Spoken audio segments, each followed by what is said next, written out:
Hello students, एक बार फिर से आप सभी का स्वागत है आपके इस प्यारे से यूट्यूब चैनल कोडोलॉजी वर्ल्ड पे।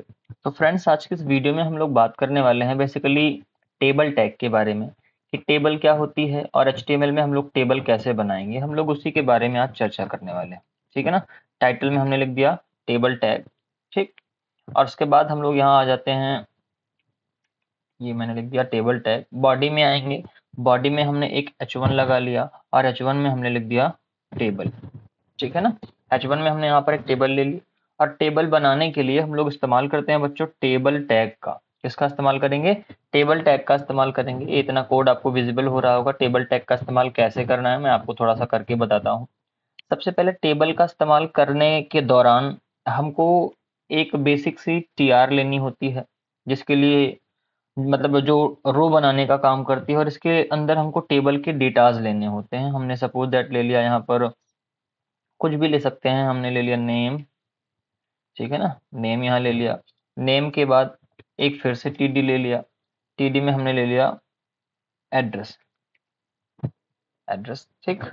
अब ये टेबल का डेटा बेसिक सा बन गया है। हम इसको सेव करेंगे और सेव करने के बाद यहाँ पर हमने इसको सेव कर लिया। सेव करके हम लोग रिफ्रेश मारेंगे तो ध्यान से देखिए एक टेबल हमारी हेडिंग बन के आ गई और यहाँ पर नेम और एड्रेस नाम का दो डेटा इसका बन के आ गया। अब चाहते हैं कि और यहाँ पर कुछ हम ऐड करें, तो यहाँ पर हम टीआर फिर से ले लेते हैं और इसके अंदर फिर से टीडी लिया हमने। टीडी में हमने एक नाम ले लिया, राज का एक नाम ले लिया, और एड्रेस में हमने यहाँ पर टीडी में ही ले लिया एड्रेस।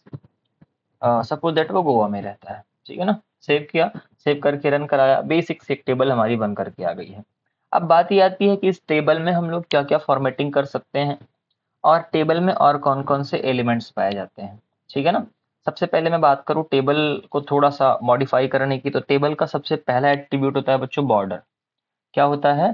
बॉर्डर एट्रीब्यूट होता है। और बॉर्डर की वैल्यू सपोज दैट मैंने 2 ले ली, सेव किया, रन कराया, ध्यान से देखिए हमारा बॉर्डर आ गया है, 2 पिक्सल का बॉर्डर आ गया है, ठीक है ना। इसके बाद अगली वैल्यू होती है, इसी में अगला एट्रीब्यूट होता है अलाइन का। कौन सा होगा? अलाइन का। हमने टेबल को अलाइन करा दिया सेंटर। सेव किया, ध्यान से देखिए टेबल हमारी कहाँ आ गई है? सेंटर में आ गई है। अभी तक टेबल हमारी सेंटर में नहीं थी, ठीक है ना। मैं इसको आपको बड़ा भी करके दिखाऊं। अब देखिए टेबल हमारी कहाँ आ गई है? सेंटर में आ गई है, ठीक। तो इस तरीके से टेबल हमारी सेंटर में आ जाएगी। नेक्स्ट हम बात करते हैं अलाइन के बाद अगला जो हमारा एट्रीब्यूट है वो होता है विड्थ का, ठीक है ना। किसका हो जाएगा? विड्थ का। विड्थ हमने ले लिया, विड्थ अराउंड मैंने ले ली 200 पिक्सल के आसपास। सेव किया, रन कराया, हमारे टेबल की विड्थ कितनी हो गई है? 200 पिक्सल हो गई। यहाँ पर देखिए टेबल हमारी 200 पिक्सल की आ गई है, ठीक है।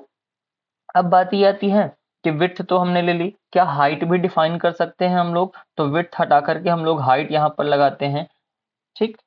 ये हमारे हो गए हाइट, HEIGHT, हाइट ले लिया हमने। हाइट मुझको कितनी चाहिए? 150 पिक्सल के अराउंड चाहिए हाइट, तो हमने देखिए ले लिया 150। अगर आप PX लगाएंगे, पिक्सल लगाएंगे तो भी काम करेगा, नहीं लगाएंगे तो भी काम करेगा। देखिए हमारे टेबल की हाइट कितनी हो गई है? 150 पिक्सल, ठीक है ना। तो 4 एट्रीब्यूट हुए, बॉर्डर, अलाइन, हाइट और विड्थ। इसके बाद अगली जो चीज आती है, मैं यहाँ पर इसको हटा देता हूँ अभी, ठीक, क्योंकि एक एक बताऊंगा आपको समझ में बढ़िया आता रहेगा। अगली जो चीज है बच्चों वो होती है सेल स्पेसिंग और सेल पैडिंग। क्या होगी? सेल स्पेसिंग और सेल पैडिंग। मैं अलाइन भी हटा देता हूँ यहाँ पर और मैं लिखता हूँ सेल स्पेसिंग। क्या हो गया? Cell spacing. सेल स्पेसिंग में मैंने दे दिया अराउंड 20। सेव किया। आप ध्यान से देखिए जो सेल और सेल के बीच में स्पेसिंग है वो कितनी आ गई है? 20 पिक्सल की आ गई है, ठीक है। नेम, एक सेल हो गया नेम और एक सेल हो गया हमारा एड्रेस। इसके बीच में स्पेसिंग कितनी है? इनके बीच की स्पेसिंग ये वाली कितनी आ गई? 20 पिक्सल की आ गई। तो ये सेल स्पेसिंग हमारा इस तरीके से हो जाएगा, ठीक। आगे बात करते हैं हम सेल स्पेसिंग के बाद सेल पैडिंग आती है इसी में, सेल पैडिंग, ठीक है। ये हमने सेल पैडिंग लिख दिया, ठीक। और सेल पैडिंग में हम लोग ले लेते हैं अभी 15 पिक्सल समथिंग। सेव करके रन कराएंगे। आप ध्यान से देखिए अब जो सेल का बॉर्डर है और नेम है इनके बीच में स्पेसिंग आ गई, ठीक है ना।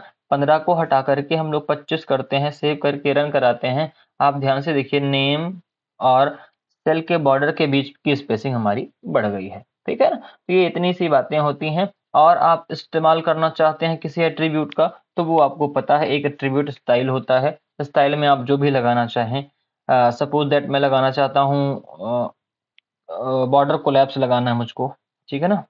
बॉर्डर कोलैप्स, बॉर्डर कोलैप्स हो गया। अब बॉर्डर कोलैप्स में वैल्यू हम कोलैप्स रख देंगे, ठीक। जैसे ही वैल्यू हम लोग कोलैप्स रखेंगे तो यहाँ पर आपको ध्यान से क्या देखना है, ध्यान से एक चीज देखनी है कि इसका बॉर्डर कोलैप्स हो जाएगा। अब बॉर्डर इसका क्या हो जाएगा, कोलैप्स हो जाएगा। सेव कराऊंगा मैं, आप ध्यान से देखिए दोनों बॉर्डर एक में मर्ज हो गए हैं, ठीक है ना।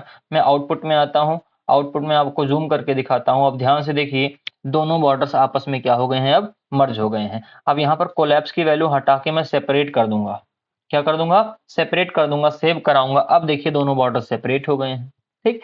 ये बॉर्डर कोलैप्स की वैल्यू क्या हो जाएगी, कोलैप्स और सेपरेट दो वैल्यू हो जाएगी, जिससे आपके टेबल के बॉर्डर कोलैप्स हो जाएंगे और सेपरेट हो जाएंगे। बात समझ में आ गई। तो आई होप इतनी चीजें आपको समझ में आई होंगी। ये रहा हमारा टेबल टैग। इसके अगले वीडियो में हम लोग टेबल के एलिमेंट्स के बारे में बात करेंगे, जहां पर कैप्शन बताऊंगा आपको, टीएच बताऊंगा, टीडी बताऊंगा, टीआर बताऊंगा और T head, T body, T foot वगैरह के बारे में हम बात करेंगे, ठीक है ना। मिलते हैं अगले वीडियो में, तब तक के लिए टेक केयर, बाय बाय।